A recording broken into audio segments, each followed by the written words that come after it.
Bonjour à tous, bienvenue sur le plateau de Lyon Mag TV pour votre rendez-vous hebdomadaire Lyon Politique. Décryptons l'actualité de la semaine avec les journalistes Raphaël Ruffier-Fossoul et Damien Gouy-Perret, le conseiller municipal de Vénissieux Farid Ben Moussa et le chercheur associé chez Triangle, Romain Mels. Bonjour à tous. Bonjour Alexis. Au sommaire aujourd'hui, Audrey Hénoch, les familles de délinquants à Rieux et les collectivités locales trop dépensières. Le chamboulement tant attendu a eu lieu hier. Ce jeudi, le conseil municipal de Lyon a été en partie recomposé après la destitution de Nathalie Perrin-Gilbert. Et c'est Audrey Hénoch qui a récupéré la délégation de la culture. La première adjointe conserve encore les finances ainsi que les grands événements qu'elle avait déjà récupérés après la démission au bout d'un an de Victoire Gouste. 3 délégations pour Audrey Hénoch, 3 importantes et chronophages délégations. Audrey Hénoch n'est pas payée davantage alors qu'elle devient un peu une maire de Lyon bis. Il est même possible que certaines semaines, elle travaille davantage que Grégory Doucet. Alors Raphaël, pour vous, est-ce que c'est un choix qui est logique ou est-ce que ça montre que Grégory Doucet arrivait à court d'élus écologistes à promouvoir et à qui confier des délégations importantes? Un peu les deux. C'est vrai que c'est une première. Avoir un adjoint à la culture qui est en même temps adjoint aux finances. L'opposition a rappelé, notamment Georges Copénéquian, que le problème que ça pouvait poser, c'est que ce soit... En général, l'adjoint à la culture, il se bagarre pour avoir plus d'argent pour la culture face à l'adjoint aux finances. Et là, donc, ce sera la même personne. On se demande du coup dans quel sens ira l'arbitrage. C'est vrai que c'est une première et que c'est un rôle... Une première à Lyon. Hein. Oui, c'est une première à Lyon. Non, parce que Vénissieux, c'est normal. Hein. Oui, non, mais après, après, c'est assez logique, je trouve, parce que la culture, c'est un sujet que les écologistes avaient évité aux dernières élections municipales. Un peu le souvenir traumatique, entre guillemets, de ce qui s'était passé à Grenoble, où vous avez été très pointé du doigt sur la culture, où vous avez pu braquer les acteurs culturels. Du coup, ils avaient évité l'obstacle en confiant la culture à leurs alliés, Nathalie Perrin-Gilbert à Lyon, Cédric Van Stevendel à la métropole. Mais du coup, ça pouvait donner l'impression que c'était un peu un refus d'obstacle et que les écologistes n'allaient pas sur ce terrain-là. Je trouve assez logique que quand la question se repose, ils la confient à leur élue la plus, on va le dire simplement, la plus talentueuse dans ce qu'ils ont au conseil municipal. C'est celle qui est peut-être la plus respectée, qui paraît la plus sérieuse, peut-être celle qui peut effectivement un jour succéder à Grégory Doucet. Donc c'est une montée en puissance qui me semble assez logique.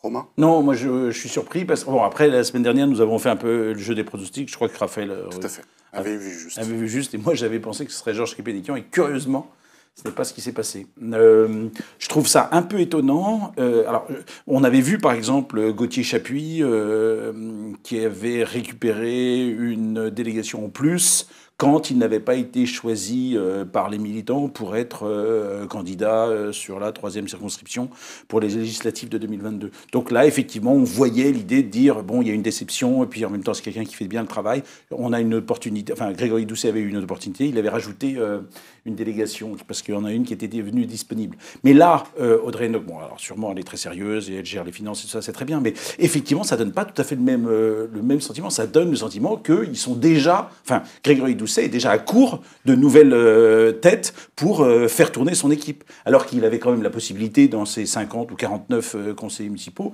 d'aller chercher des nouveaux talents qu'il aurait pu détecter depuis 2020 où ils ont été élus. Donc là, moi, je dois dire que j'ai été un peu surpris par ce choix qui paraît un peu citadelle, quoi. Le vivier, il est restreint aux gens qui ont été élus en 2020, puisqu'ils doivent être sur la liste. Oui, mais enfin, ça fait 49 personnes quand même. Oui, mais sur les 49 personnes, en général, on prend les meilleurs et on les met en responsabilité dès le début. Oui, mais on ne peut pas le savoir. 2 ans, 3 ans, 4 ans après, on a quand même des idées. Il y en a qui peuvent progresser, mais enfin, c'est quand même rare qu'il y ait un élu qui émerge non, mais si on veut faire pour une fonction aussi importante que l'adjoint à la culture, qu'on aille chercher quelqu'un qui n'a eu aucune responsabilité depuis le début du mandat.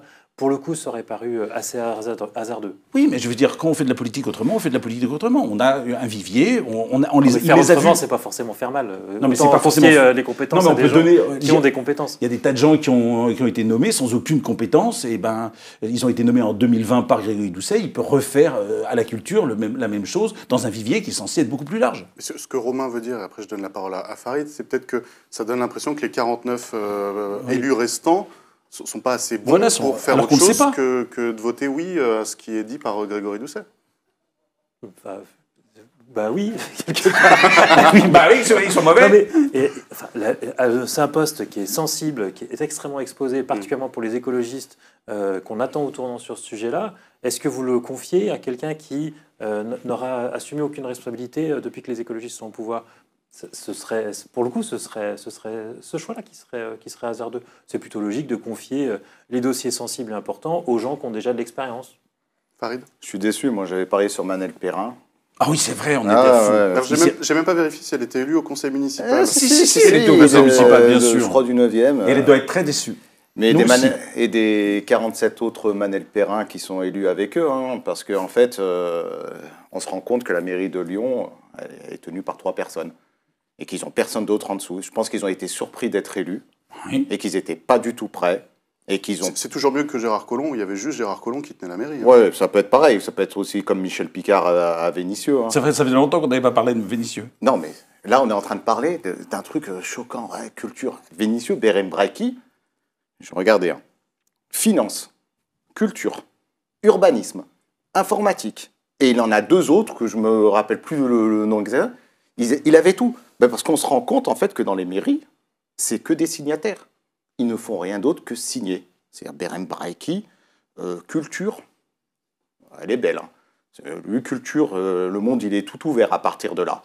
Ce mec-là, on lui prend des papiers, il signe, et voilà. On sait exactement qui décide. C'est la section du PCF à Vénissieux, hop, il signe. Et là, c'est le bureau d'Europe Écologie. On leur dit, et là, il n'y en a que 2 ou 3 qui sont capables de tenir. Donc Audrey Enoch, Grégory Doucet, je ne me rappelle même pas c'est qui, ça peut être le 3e. On ne forme pas les autres, et les autres, c'était des gens qui se sont mis sur les listes pour quasiment rendre service.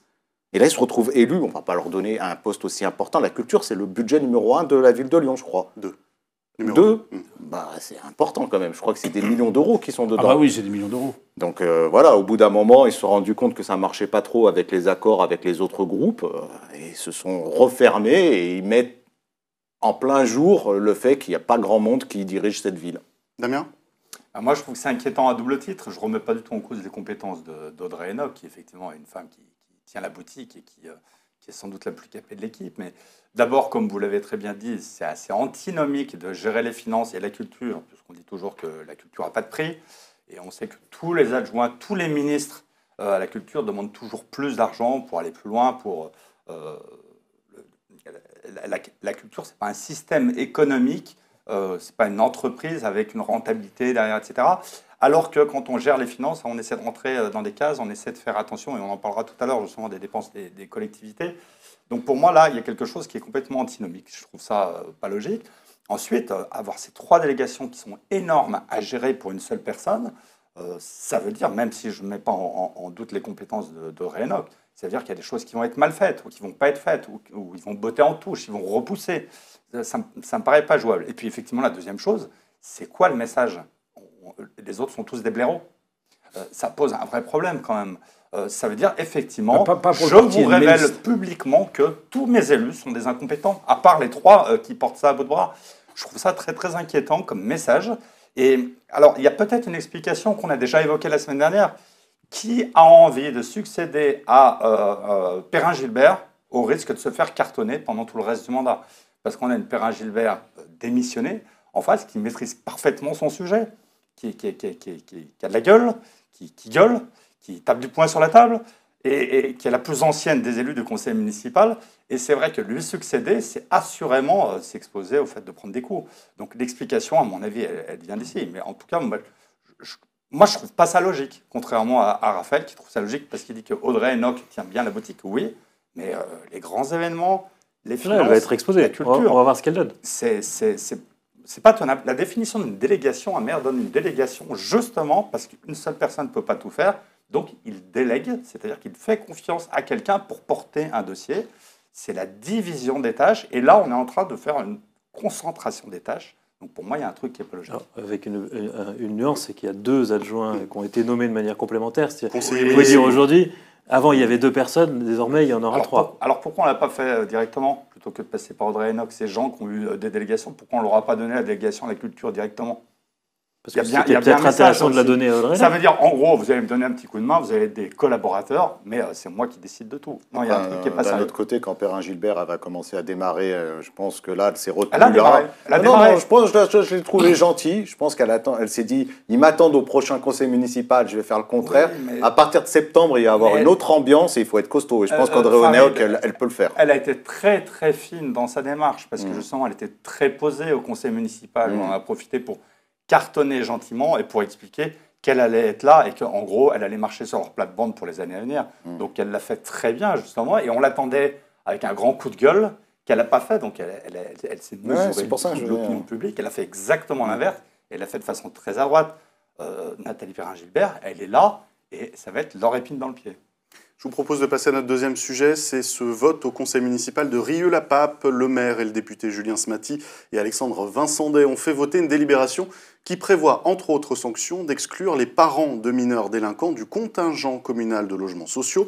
Il y aura un vote négatif pour chaque dossier présenté à la condition préalable d'un échec de la mesure d'accompagnement parental. C'est inédit en France. Rieux veut frapper fort, notamment après les récentes violences urbaines répétées, après une défiance de certaines familles. Alors Farid, que pense l'élu de Vénissieux de cette menace ? Cette menace ne sert à rien du tout. Déjà, ils ne décidaient rien avant au niveau des logements. Ils avaient un avis consultatif. Souvent, c'est décidé par les HLM. Ils ont plus de voix, etc. Ceux qui prennent la décision finale, eux, ils ont un avis consultatif. Ils disent ne donnez pas à cette famille, mais ce n'est pas eux qui décident. Le préfet, entre-temps, les autres pressions à droite et à gauche leur permettent de donner. En fait, le seul truc, c'est un coup de publicité que Vincendet veut se faire parce qu'il voit arriver à grande vitesse François-Noël Buffet dans son rétroviseur pour la place de président de la métropole potentielle s'il gagne en 2026. Ils essaient d'exister. Après, des solutions contre les familles de dealers ou des gens qui posent des problèmes, il y en a des milliers, mais il n'y a personne qui a envie de les faire. Quoi par exemple ? Une liste de familles à problème ou de personnes de mauvais payeurs, qui se retrouveraient sur une liste que n'importe qui peut avoir. Que n'importe quel... particulier. Non, que n'importe quel logement. Moi, personnellement, Je sais pas si c'est possible. on a un problème de logement parce que, justement, les privés ne veulent pas louer. Vous n'arrivez pas à vous Non, loger. n'importe quel privé. Moi, j'ai des appartements ou X ou Y, on ne peut pas les louer parce qu'on se dit la personne va être un mauvais payeur, Ah oui. on va être un problème. S'il existait des listes en disant c'est des personnes qui ne vous paieront pas, etc., les gens, déjà, naturellement, ils se mettraient à plus louer en se disant j'ai une certaine sécurité. Après, C'est pas très légal. On ça, peut aussi Farid. créer des garanties pour protéger les propriétaires plutôt que oui, mais des d'exclure garanties. des gens. En fait, non, c'est pas des garanties pour protéger les propriétaires que tu donnes, c'est des garanties pour protéger tous les dealers et toutes les familles à problème, puisqu'on vous dit c'est nous qui allons payer à votre place dès que vous allez faire tout et n'importe quoi, etc. À un moment, il faut changer simplement le côté de le truc. L'expulsion facilitée aussi. Oui. Les premières familles qui posent des problèmes ou qu'il y a des points de deal ou etc. On sait que c'est hop, au revoir. Une semaine, 2 semaines, pas des trucs qui durent pendant des années, etc. Oui, mais en hiver. Mais en hiver, quoi? Dès qu'ils viendront dans ton immeuble, tu vas être le premier dehors en disant il faut pas qu'ils pissent sur ma porte. Oui. C'est bon, ils le font toute la journée dans les... Oh, c'est bon. On est en France, dans les quartiers prioritaires. C'est-à-dire, nous, on a droit à la sécurité comme ailleurs. Bien sûr. D'accord? Donc, Mais- nous, on demande le relogement des familles à problème dans le 6e arrondissement. Ou dans... Mais là, il n'y a pas d'appartement disponible. Mais pourquoi ils sont chez nous? Pourquoi il y a 98% de logements sociaux dans certains quartiers des Minguettes et de, comme ça s'appelle, le Saint-Fond? Non, on n'en veut pas. Nous, on veut que ces immeubles soient construits dans les centres-villes et qu'on vous envoie les familles à dealers, qu'on fasse un DALO inversé. Parce que chaque fois qu'une famille a problème à Lyon fait un DALO, on l'envoie aux Minguettes. Moi, je veux un DALO inversé. Chaque fois qu'il y a un problème à Vénissieux, je veux qu'on vous les envoie. Et à partir de là, je vois que la loi, elle va changer rapidement. Parce que nous, on n'est pas une sorte de dépotoir géant, on doit récupérer tout le monde. Après, il y a des points qu'on peut utiliser aussi. On peut faire aussi, si on a un problème, on fait une liste de points de deal. On connaît tous les points de deal sur Vénissieux, on fait une liste de points de deal où il est interdit de stationner tout simplement, de rester sur place, de rester dans l'allée ou rester à proximité. Toute personne qui est ici se fait embarquer. Elle se déplacera immédiatement. Tout ça, Ils se déplaceraient, on referait la liste, etc. Non, Mais c'est plus ça prendrait un compliqué, temps fou. c'est bien plus compliqué que vous pensez de redéplacer un four. Ça s'appelle un four chez nous, je sais pas pourquoi. Qu'est-ce que On c'est fait un cuire four le pain. C'est les points de deal. Ah, Il suffit simplement pour déplacer un point de deal d'un endroit à un autre, mais c'est incroyablement dur. Il faut que les gens de l'allée n'appellent pas la police toutes les 2 secondes. Et ça, c'est un travail sur long terme. Hein. Déplacer un four d'un point à un autre, il suffit d'interdire le stationnement dans cette allée, c'est-à-dire que même rentrer ou sortir, ou changer le côté de l'allée, il est foutu le four. Ça prend deux. Mais ça, c'est des choses qui sont... Oui, mais c'est dur à faire respecter, ça. C'est Faut dur, beaucoup de police. c'est dur à faire respecter parce qu'on n'a pas envie de le faire respecter. Oui, mais... On n'a pas envie. Ils sont bien contents que ces dealers soient à Vénissieux et pas ici. Et là, Pareil on est à pour Rieux. l'interdiction des prêts de voitures. Là, on va voir arriver des Ferrari, des Porsche, Oui. tout ce que vous voulez à Vénissieux. Ah bah. Des gens qui touchent le RSA, qui sont au volant. Ils arrivent toujours et disent oui, mais j'ai été prêt. C'est un prêt d'une société. Interdiction. Toute voiture qui dépasse les 10 000 ou 15 000 euros ne doit pas être prêtée sous forme de location. Et en cas de rodéo avec ces voitures, c'est strictement, on doit les confisquer. On doit les confisquer derrière. Ça réglerait tout de suite les problèmes. Mais est-ce que les dealers, du coup, ils achètent des Ferrari, ils ne payent pas leur loyer? Parce que là, la mesure, c'est plutôt pour les gens qui ont des difficultés, qui aimeraient bien être en logement social et qui ne vont pas en avoir parce qu'ils sont insupportables. Et les dealers, ils se font remarquer au point de ne pas payer leur loyer? Mais bien sûr. Ah bon? Mais c'est ça le truc de fou. C'est que l'argent, Ouais. c'est pas fait pour payer des loyers. D'accord. C'est fait pour payer la dernière Gucci, les grosses voitures, les locations, etc.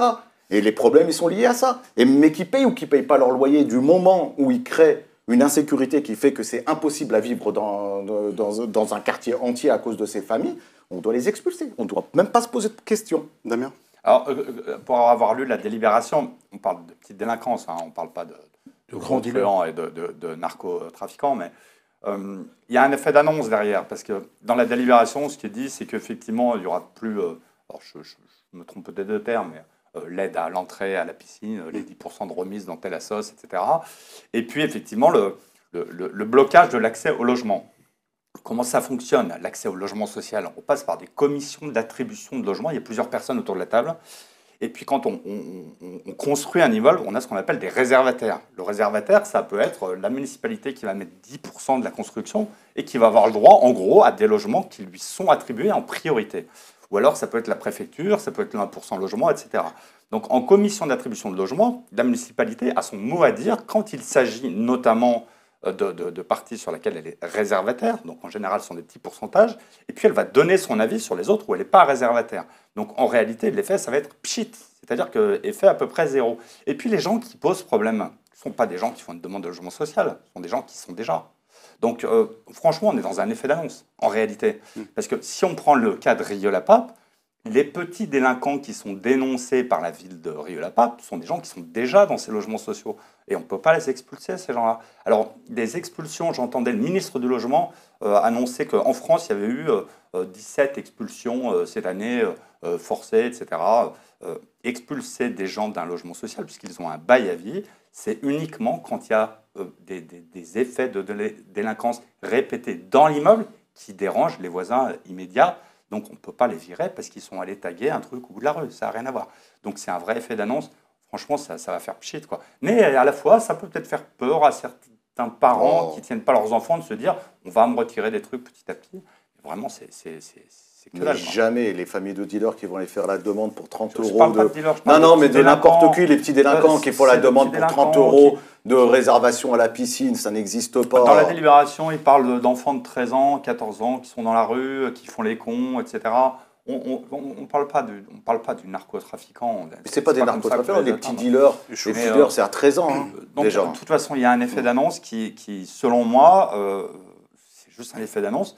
Et après, est-ce qu'ils veulent être exemplaires? Est-ce qu'ils veulent déclencher quelque chose au niveau national pour que ça aille plus loin? Mais ils n'ont pas la main sur les aides sociales, en réalité. Raphaël? Oui, je pense quand même que ça peut faire doublement cheat parce que ça peut faire cheat. Double effet cheat. Double effet cheat parce que est-ce que c'est légal? Est-ce qu'aujourd'hui on n'a pas le droit d'utiliser le casier judiciaire pour les attributions de logement? Donc on va voir, la justice sera probablement saisie sur cette histoire. Parce que dans les solutions que vous proposez, il y a beaucoup de choses qui sont illégales. Non, et heureusement d'ailleurs. C'est complètement illégal, hein, c'est sûr. Hein. je- Ah non, mais c'est quelque Mais chose que je nie pas, hein, c'est complètement illégal. Hein. Et quand même heureusement aussi, parce que faire des listes où les gens sont bannis à vie de certains services Non, publics... ils peuvent être retirés, la liste, s'ils Ouais. payent. Voilà, c'est bien que les je pense sanctions... après C'est que- bien que dans un état de droit, une démocratie, les sanctions elles sont prononcées par la justice et pas par des autorités administratives ou par des listes qui ne sont pas contrôlées. Donc ça, quand même, en état de droit, je trouve que du coup, c'est quand même relativement grave de la part que quelqu'un dans un débat public propose des choses illégales, ça arrive. Mais quand c'est un élu, quand c'est un maire, et puis derrière un député, qui savent que cette proposition aura peu d'effet en réalité, elle ne résoudra pas le problème. Par contre, ce qui peut se passer, c'est qu'elle se fasse retoquer. Et donc, à part cristalliser sur l'idée que les élus sont en incapacité d'agir, rien de bon va en ressortir. Parce que même si ça marchait, au final, qu'est-ce que ça va donner? Ça va donner que des familles qui sont déjà en difficulté, une maman qui va faire des ménages pendant toute la soirée, qui n'a pas pu, voilà, dont le gamin aura fait une connerie, et ben vous croyez que ça sortira mieux, que ce gamin s'en sortira mieux si derrière ils n'ont plus de logement, si derrière effectivement le gamin qui traîne dans la rue, on lui supprime l'accès à la piscine? Est-ce que c'est mieux? Est-ce qu'on imagine régler le moindre problème avec cette mesure? En fait, non. C'est vraiment purement électoraliste, c'est-à-dire qu'on s'adresse à ces électeurs pour dire qu'on fait quelque chose, mais on fait quelque chose qui ne va pas marcher.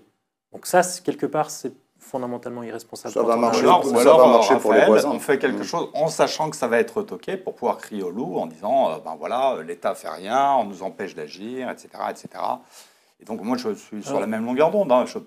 Pip shit. Hein. Vincent Day, qui se réfère beaucoup à Gérard Collomb, il avait une autre pratique, c'est-à-dire qu'il n'a pas fait voter quoi que ce soit au conseil municipal, mais effectivement, il s'arrangeait dans les logements sociaux pour que les familles qui pouvaient poser problème changent régulièrement de quartier.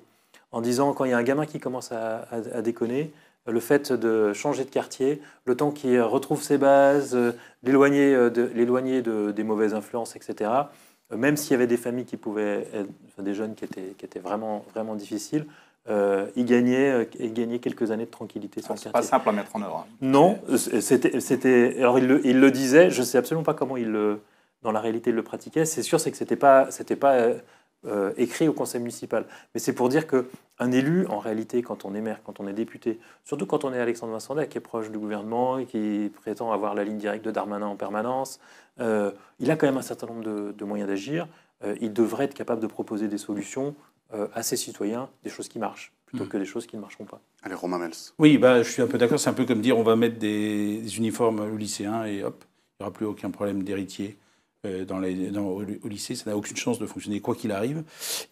Ça, c'est effectivement une petite mesure supplémentaire parce qu'existait déjà je sais plus comment ça s'appelle, maison de la conjugalité, de la parentalité, ça, où on est censé, qu'on a des difficultés à Rieux, être pris en charge par des services municipaux qui vont vous aider à redevenir un parent qui a la main sur son enfant qui n'écoute plus rien. Donc il y avait effectivement cette histoire de non-accès à la piscine quand vous êtes insupportable, ça existait déjà. Ils ont juste rajouté cette petite mesure on ne vous donnera pas accès à un logement social. On ne voit effectivement pas comment une famille qui serait en grande difficulté, la mère qui a 2 emplois, le père qui a disparu, des enfants qui sont perdus, qui ne vont plus au collège, tout ça. On ne voit pas comment le fait de ne pas leur donner de HLM, ça va aider la famille. Quel genre de raisonnement on peut faire? Évidemment, ça va être retoqué par... le préfet va déférer la décision au tribunal administratif et ça va être cassé. Par contre, ça ne va pas aider la famille, mais ça va aider les familles des autres qui sont à côté. Parce que pourquoi, automatiquement, on pense à cet enfant qui a des difficultés, etc. Mais cet enfant, il va entraîner les autres enfants du voisinage. Ouais. Ils vont les entraîner dans des conditions qui font qu'eux vont peut-être se retrouver délinquants, qu'à la base, s'ils n'avaient jamais rencontré cet enfant, ils n'auraient jamais été délinquants. Donc pour un délinquant qu'on n'expulse pas, on en fabrique peut-être 8 ou 10 derrière. Non mais là effectivement, il y a cet enfant qui est problématique dans un tout petit logement qui est insalubre. Logement insalubre. Mais transformer, c'est pas obligatoirement des logements insalubres. Moi, je te fais voir des appartements de l'extérieur qui t'as pas envie d'y vivre, mais tu rentres dans des tours, c'est des grands appartements de 80 mètres carrés, qui ont de l'espace et tout ce que tu veux. Bien sûr. Ça veut pas dire que c'est des logements insalubres, ça veut dire qu'il y a un problème avec ce gamin. Que t'es battu par ton père dans un logement propre ou dans un logement insalubre, ton gamin, il va mal tourner. Il n'y a plus de père. Donc là, le gars, il n'a pas de logement. Et ils font une demande de logement social. Donc le gamin, il va partir un peu, et si la municipalité accepte, il va déménager de ce quartier pénible où il est pénible et il rend tout le monde pénible, et bon, il va partir et hop, il va avoir un autre logement. Donc c'est plutôt bien, non? Et le délinquant de Rieux, délinquant. Petit, moyen, grand, il habite déjà à Rieux, il ne vit pas sous un pont à Rieux. Il va faire une demande de logement social à Rieux. Bon, donc de toute façon, il n'y a rien dedans, il n'y a rien à dire quand c'est... S'il avait eu son logement, ça aurait été... À part ne pas avoir sa réduction de... Il aurait eu sa chambre à lui. L'entrée annuelle à la piscine. Il n'y a rien dans cette délibération. S'il avait eu le logement social, il aurait eu une chambre pour lui. Alors pour l'instant, ils sont 3 dans la chambre. Et il aurait peut-être commencé à bosser. Et voilà. Allez, je vous propose qu'on avance parce que vous êtes très prolixe.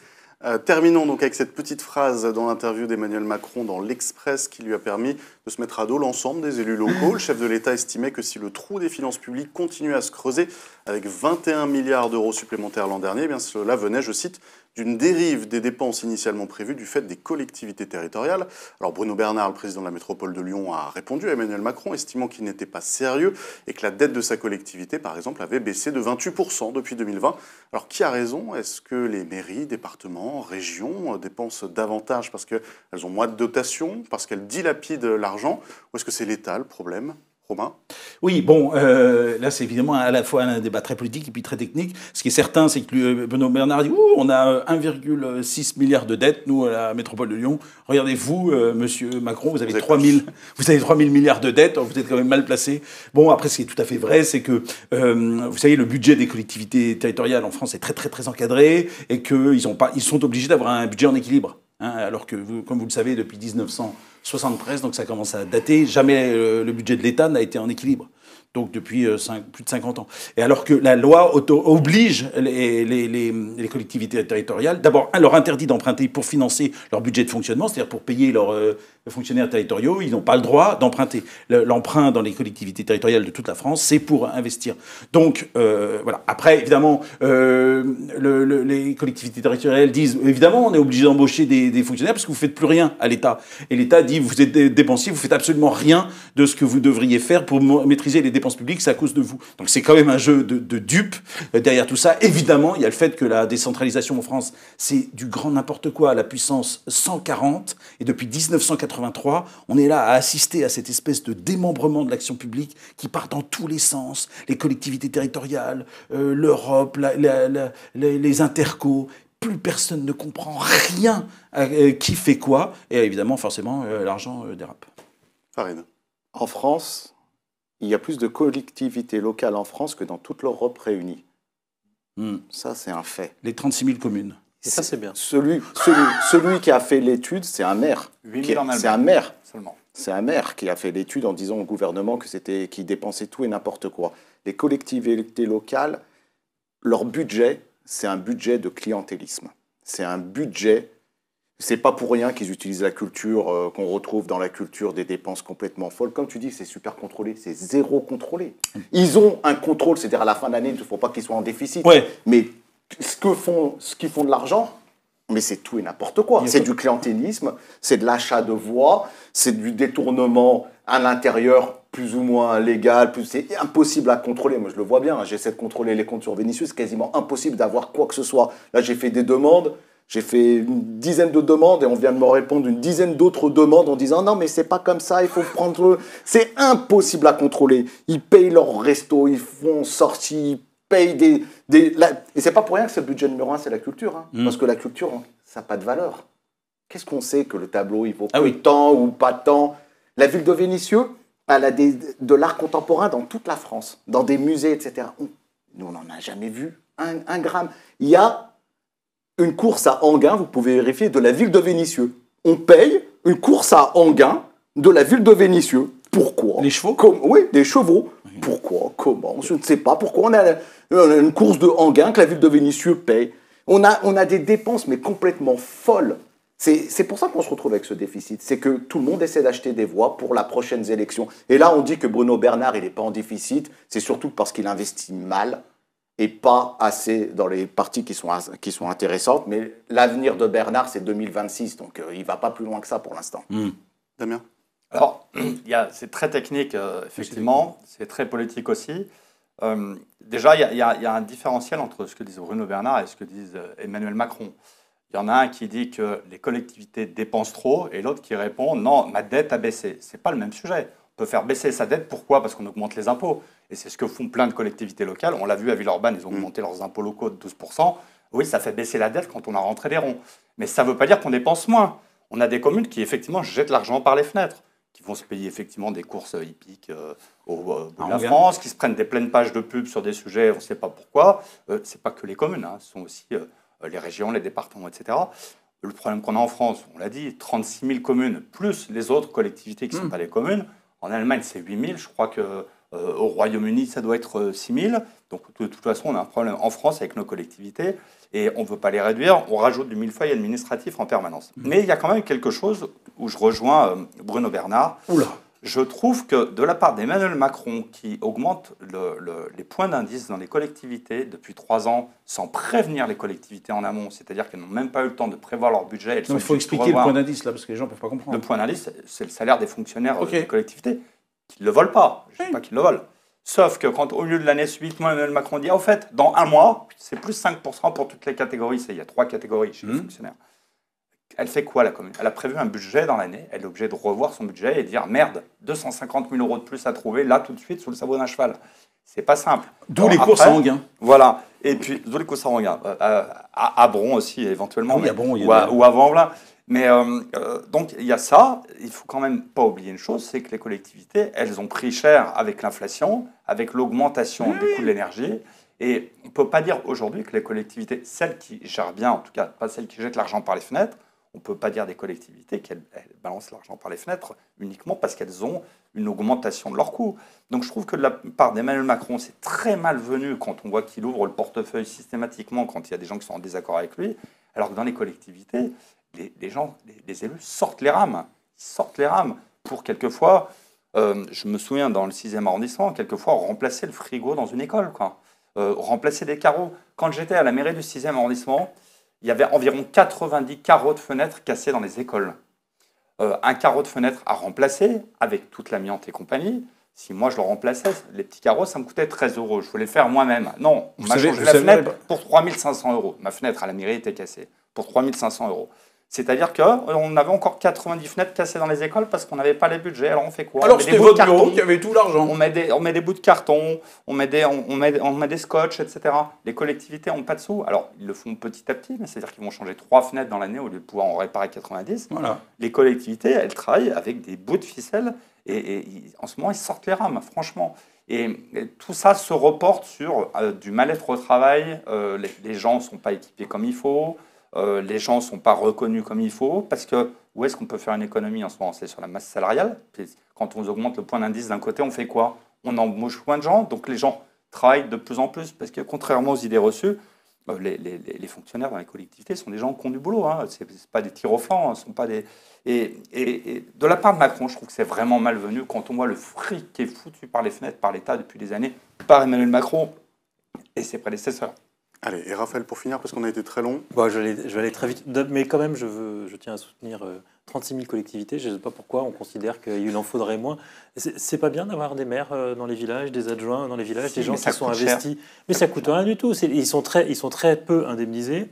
Ils sont présents toute la semaine. Ils sont disponibles souvent 24 heures sur 24. Ils vont annoncer les décès quand il y a des accidents. Ils sont le réceptacle de toutes les difficultés des citoyens. On n'est pas dans un village de 500 habitants. Non, mais là, vous me parlez des 36 000 communes. 40 000, 120 000, 500 000 habitants. Le seul argument depuis le début de Non, on a parlé du millefeuille. On a parlé du millefeuille. Non, le millefeuille, c'est autre chose. 36 000 communes. On parlait. 36 000 communes. Mais non, vous avez tous dit 36 000 communes. C'était pas bien, c'est trop. C'était mieux en Allemagne, 8 000 communes. Non, moi je trouve 36 000 communes, c'est très bien. Je n'ai pas dit que c'était mieux. Si vous supprimez des communes quand vous les faites fusionner, qu'est-ce qui se passe? C'est que le pouvoir s'éloigne, c'est que les citoyens, en réalité, sont moins bien représentés, que les élus ont moins prise sur les choses et que progressivement, vous allez remplacer des élus par des fonctionnaires qui forcément auront un temps de travail. Des communes en France ont moins de 1000 habitants. Il n'y a pas deux communes de 1000 habitants. C'est un autre débat, là. On parle dépenses initialement. Mais alors, après, ça permet des économies d'échelle.